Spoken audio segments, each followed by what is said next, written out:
Reunião tá uma reunião com a comissão que nós instituí para o ano passado para por apresentar para o intergoverno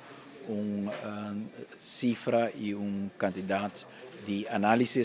que por nós também indicação correta para o qual trata de diferentes passos que nós bem toma para o qual trata de aumento de certa imigração que tem para Aruba. Nós mira trend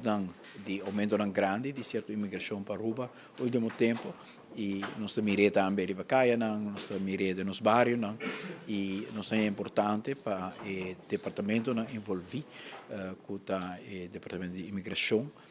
departamento de Guardas Costa, departamento de Dimas, departamento de labor, departamento de turismo e também VDA e polícia que nang tour sinta junto e hace análise de cifra nang e kiko ta e pronóstico nang de desenvolvimento para o período nos dilante e a base de esse governo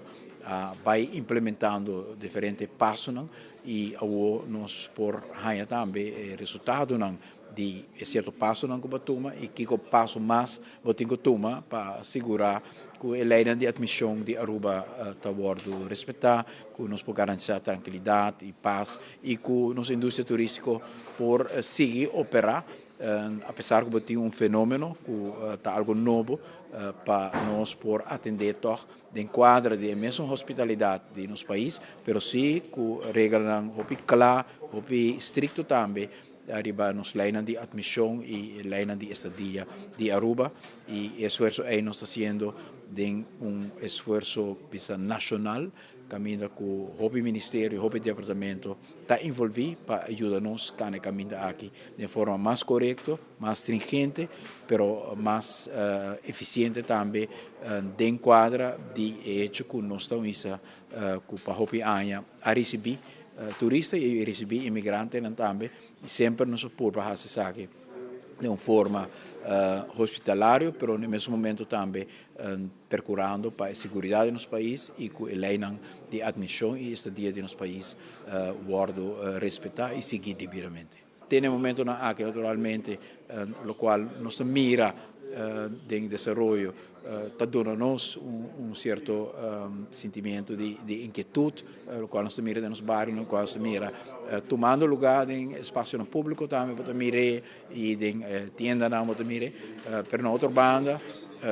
se nós por contener tem no qual nós estamos mirando e poner em contexto de lo qual da sociedade outra vez em caso na China, nós temos que nós temos boa oportunidade para o inteiro desenvolvimento aqui terminar de uma forma positiva, uma forma que nós sa de controlar, sem que nós perca a cabeça, sem que nós vai também de antagonismo, de sentido de polarização e lata agitação contra qualquer nacionalidade de nosso país. Nós temos uma responsabilidade grande e não também para atender com o tema aqui, com a cautela, com o sentimento humano também, que requer de um país e de um povo de maneira Aruba e pensei também nos atender com de uma forma assim estrutural para nos contestar também contestar com a quadra também que forma organizar cívico pero sim estricto de nosso país.